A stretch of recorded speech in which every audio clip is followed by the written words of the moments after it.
Welcome back to Real Talk Baseball. I am your host, John Murrow, here with my man, Will Power. Will, how you doing today, my man? I'm doing great, man. Just woke up from a little power nap, so I'm feeling good, baby. Good. Were you working this morning? I was working this morning, and you know me, man. I get up before the butt crack of dawn. I'm up at 3:00 in the morning, got to be at work at 4. So every day is a little rough, but I've been doing this for 19 years. So I think it's safe to say I'm getting used to it. Yeah, and you probably woke up also this morning thinking about some Rockies baseball and what they're going to do in 2025, I'm assuming, right? Well, I didn't expect to hear any news from the Rockies today, that's for sure. So it was a little surprising when I hear about this free agent signing that just went down about 30 minutes ago on this Tuesday afternoon. What do you got for us? Thairo Estrada. He has actually been linked to the Rockies for the past week or so. Few days since the winter meeting started. And the Rockies manager said that they were in talks with Thairo Estrada, and news just broke that they actually did sign him for a 1-year deal. So Brendan Rodgers is gone. They needed a second base replacement, and they got it, man. They originally signed what was his name? The guy from the Reds that was originally with the Dodgers. I'm forgetting on his name. He was a catcher.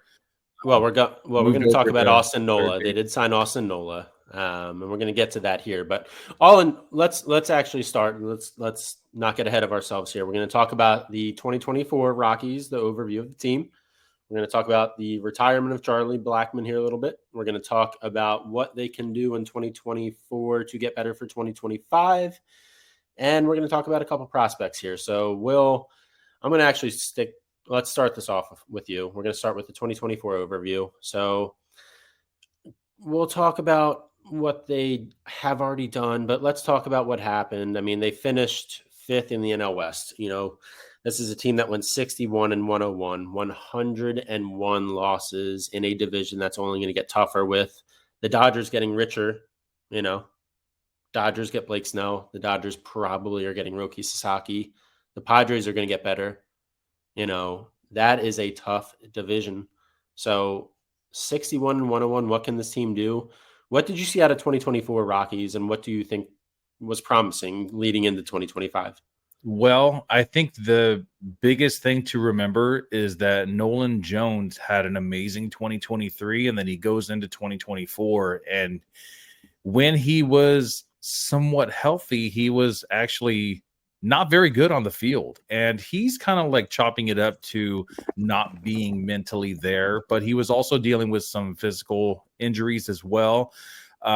Dude, back-to-back 100+ loss seasons is really tough for any team, man, and sorry for Rockies fans, it's been a while since the Rockies have been a winning team. I believe the last time they were above 500 was back in 2019, and they were hoping that signing Kris Bryant was going to change their fate, and unfortunately, that dude just cannot stay healthy.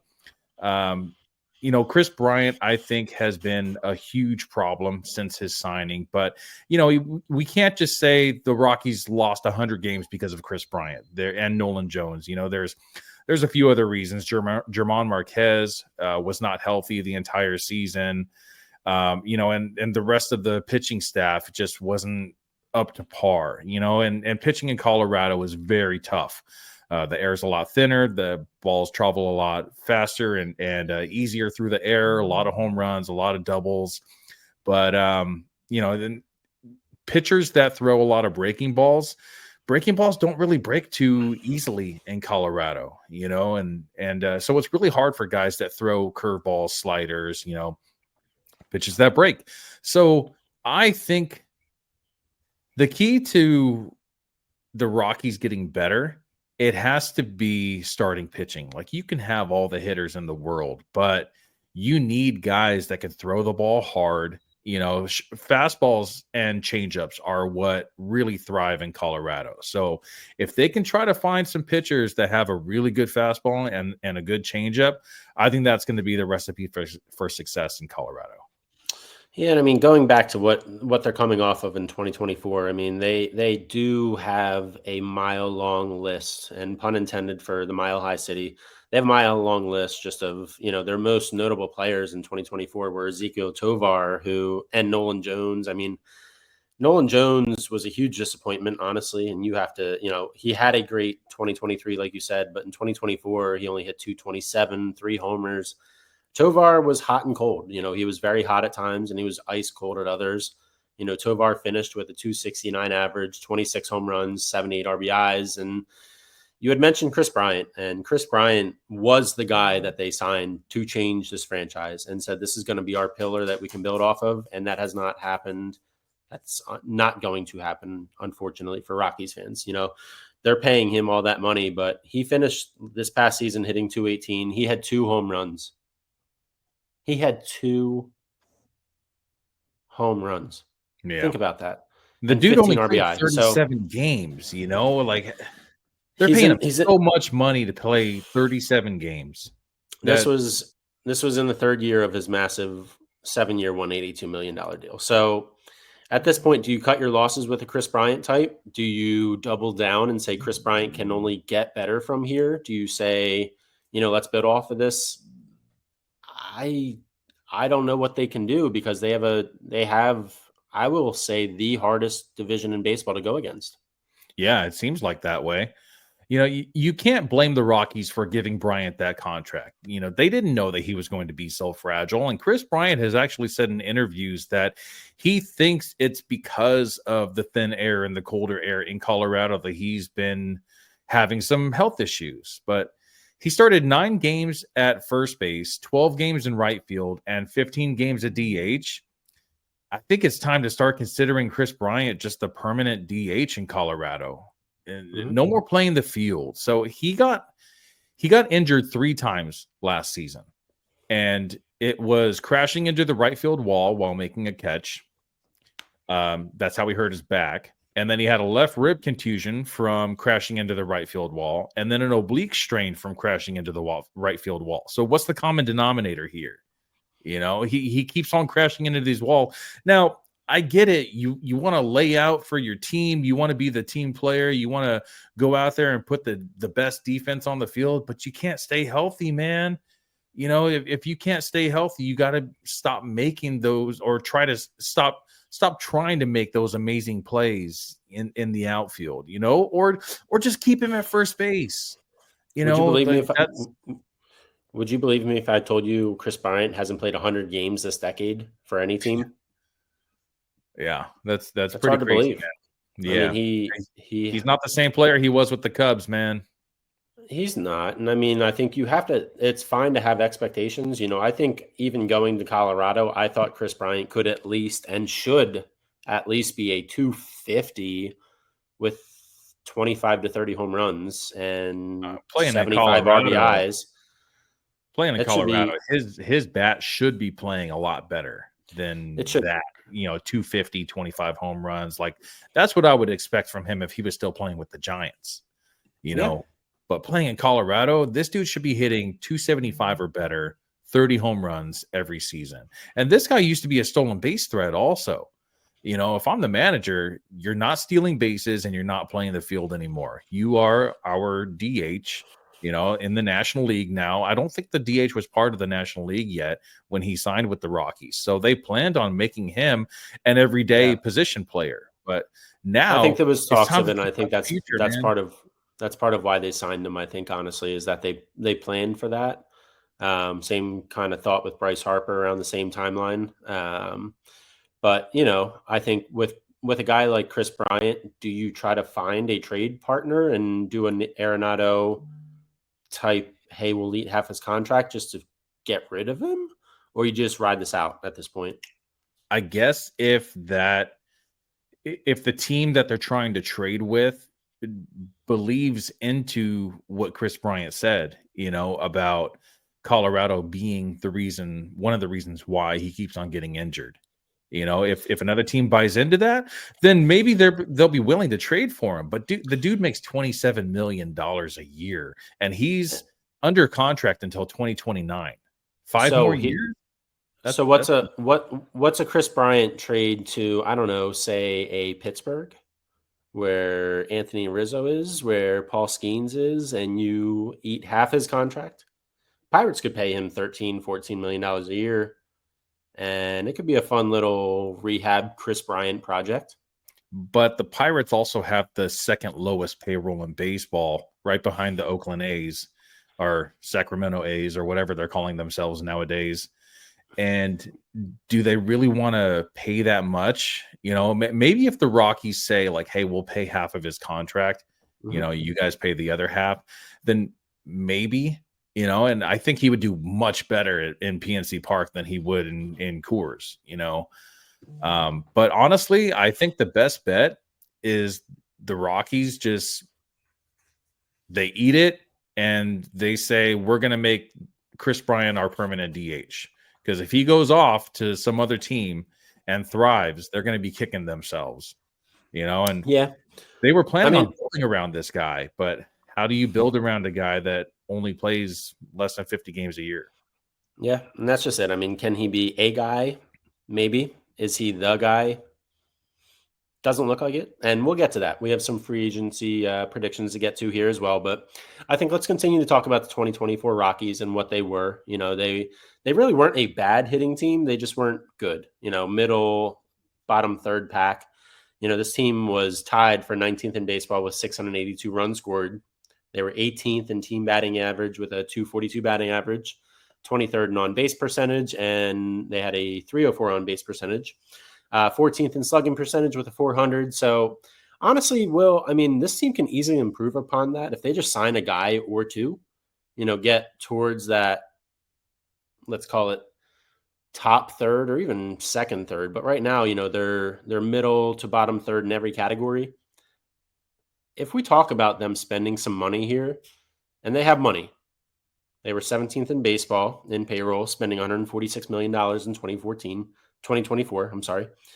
So losing Charlie Blackmon, they're going to have holes to fill here. What do you see them doing? You know, we talked about pitching, and I think we can continue to talk about how they can obviously improve in pitching, but what free agent wants to go to Colorado versus who's going to go to Colorado if they don't have a fit for them elsewhere? I think that any hitter is going to want to hit in Colorado, you know, and there's a lot of hitters out there that don't necessarily have a suitor, you know, and I think that the Rockies, if they throw some money out there, they could definitely get some bats. But I think the biggest issue is going to keep Kris Bryant healthy and forget about the bats and try to go after some pitching, you know, and free agent pitchers aren't going to want to pitch in Colorado. No pitcher wants to pitch half of their games at Coors Field. Their ERA is going to be inflated. They're not going to have as many strikeouts, and their career is just going to kind of like take a little downfall, you know, and that sucks. Like look at John Gray, you know, who was drafted by the Rockies, who had an amazing slider before he ended up getting his call up from the Rockies. And he had to basically ditch that pitch because the slider just doesn't play in Colorado.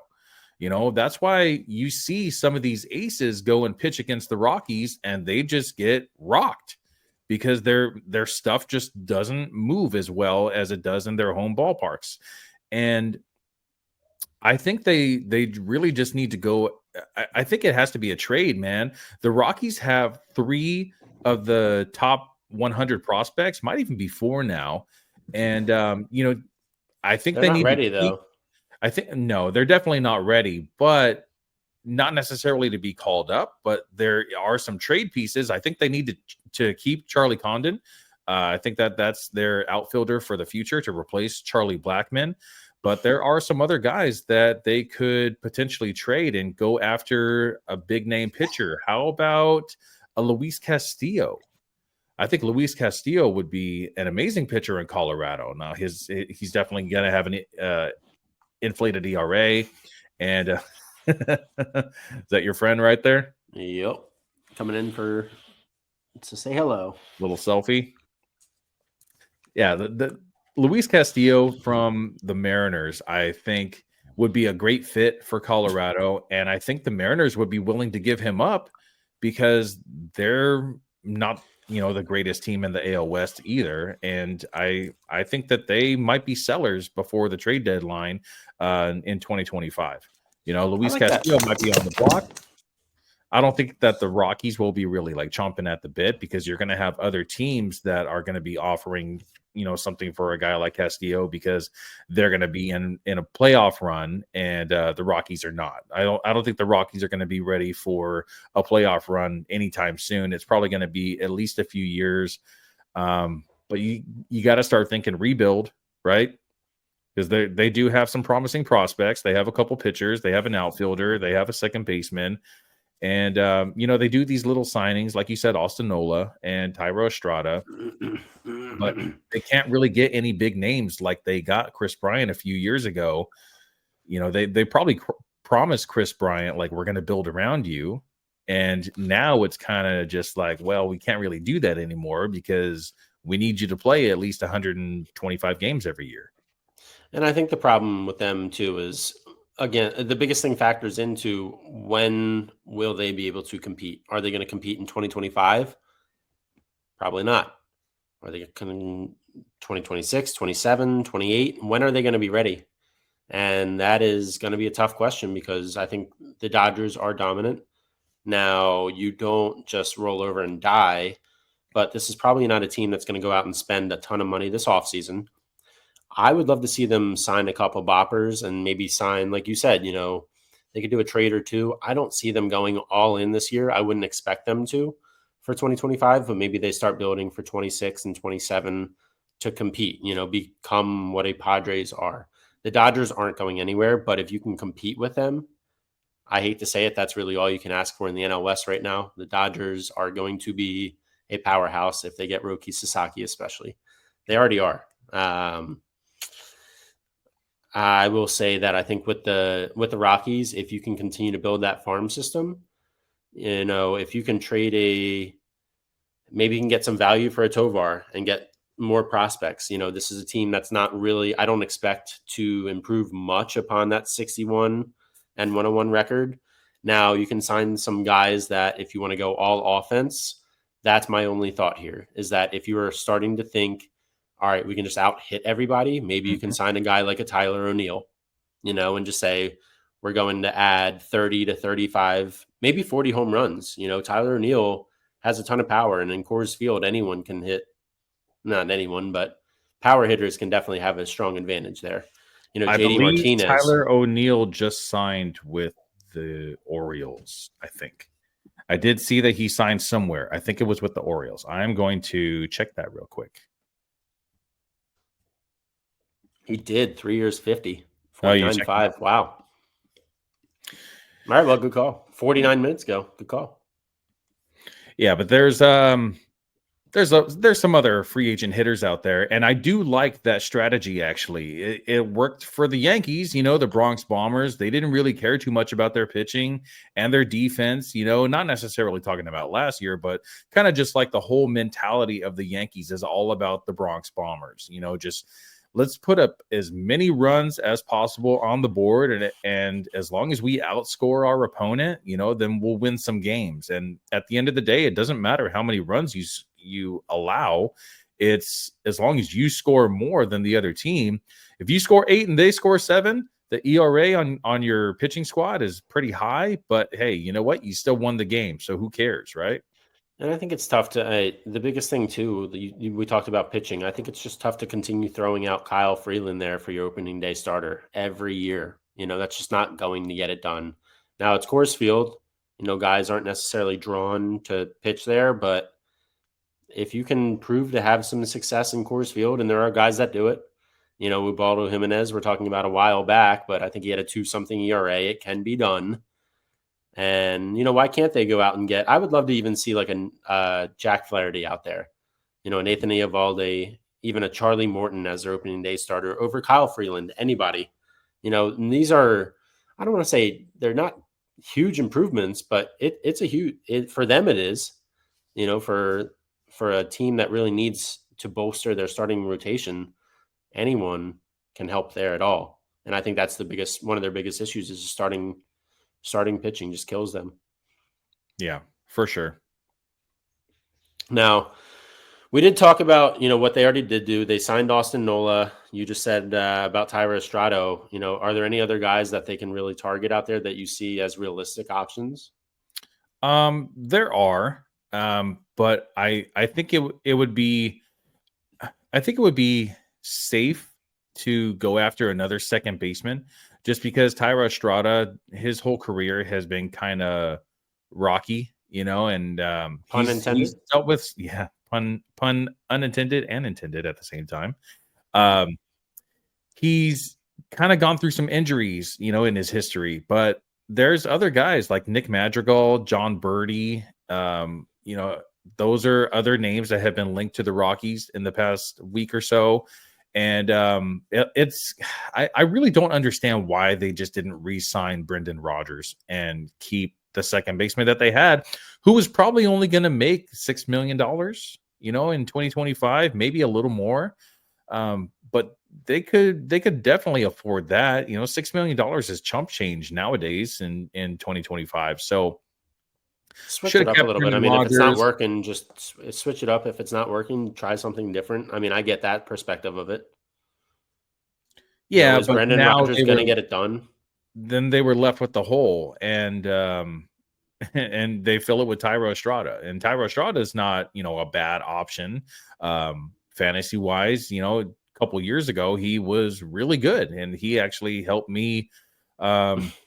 I didn't win the league that year, but he definitely scored me a lot of points that season, and he's been decent.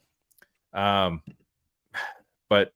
I mean, it is the Rockies, and I don't know. I think they're going to have some type of backup for Thairo Estrada for injury concerns. The guy that I was talking about earlier was Kyle Farmer. They signed Kyle Farmer to a 1-year deal. So he's a decent, backup for third base, first base, second base, almost any infield position except for shortstop. I think he's even played some left field, came up as a catcher, and the Dodgers actually called him up as a left fielder, and he got traded to Cincinnati back when Yasiel Puig was with the Dodgers, and I believe they both got traded over together. And he's kind of bounced all around the infield, bounced around to a lot of different teams, so he has some veteran experience. And I think if Thairo Estrada doesn't work out at second base, or if he gets injured, that's fine. Kyle Farmer can easily just slot in at second. So, yeah. Either that, they just stick with what they have, or they can go after one of those other free agents. It seems like they're prioritizing defense and possibly speed over anything else, basically. And Thairo Estrada, he's pretty quick. He has some speed on the base paths, and he's a good defender. And I think that the reason why they didn't keep Brendan Rodgers is possibly because that is the one thing that Brendan Rodgers doesn't have, is speed on the base paths. Well, even so, I mean, and this is going to lead us to our next conversation here. They have some prospects, some guys that can come up and fill a Brandon Rodgers spot when you're not paying $6 million. You can fill a Adel Amador there that came up. And I think last year he went on that crazy hot streak in the minors before he got called up, where he hit like 5 homers in 5 days and ultimately led to his call up. But they have a couple guys. Their top prospect here, Charlie Condon, outfield and third baseman. He's only in Level A right now. Chase Dollander should be legit as a right-handed pitcher. Zach Veen, outfielder. He actually he'll be up this year, but he had a little bit of a rocky, pun intended, a little bit of a rocky minor league season, but he should be up very soon. He was their top prospect last year. Yanquiel Fernandez. He's a 21-year-old left-handed pitcher, 6'2", that should be up next year as well, or outfielder that should be up as well. So, I mean, they have some talent coming. It's just not going to be enough that's really going to help them compete for a division title. It's just not. So, I think leading into next season, Will, where do you see them finishing? I still think they're going to finish bottom in the NL West. I would be surprised if they win more than 70 games next season. Yeah. Yeah, I think somewhere in that, 60 to 65 mark, finishing 61 games this past season. I think that's a pretty good mark for them. If they get 65 wins going into next year, that'd be, win. I don't know if they can really do enough to compete. I think they're a team that is, on the fringe of trying to figure out who they are too. It can go a couple different ways for them. If a Nolan Jones comes out of nowhere again, and he could, he showed us his potential. And Nolan Jones could put up a 275 average with 30 homers and 100 RBI season. He just could. And, I think if you parlay that with a season from Ezekiel Tovar like he just did, sign, an outfielder, there's certain things you can do, and there's some guys that are coming up. So, but I think right now they're just not ready to really compete. And maybe 2026, 27, that's a different conversation. But right now I'll give them, 65 wins going into the next year. Yeah, that sounds about right. And looking at their projected lineup, we have Ezekiel Tovar leading off at shortstop. Then you have Ryan McMahon at third, Brenton Doyle in the outfield, Michael Toglia at first, Jacob Stallings at catcher, Kris Bryant DHing, Nolan Jones in the outfield, Sam Hilliard in the outfield, and then you have Thairo Estrada that's going to slot in there somewhere, probably closer to the top. I would say probably either number 3 or number 5. Probably number 3. Now, it would be really fun to watch. I would love to see a guy like Paul Goldschmidt revive his career out there. Just you have nothing to lose. Go sign a 1-year deal with Colorado for $8 million, whatever it is, and go hit 30, 40 home runs just by accident.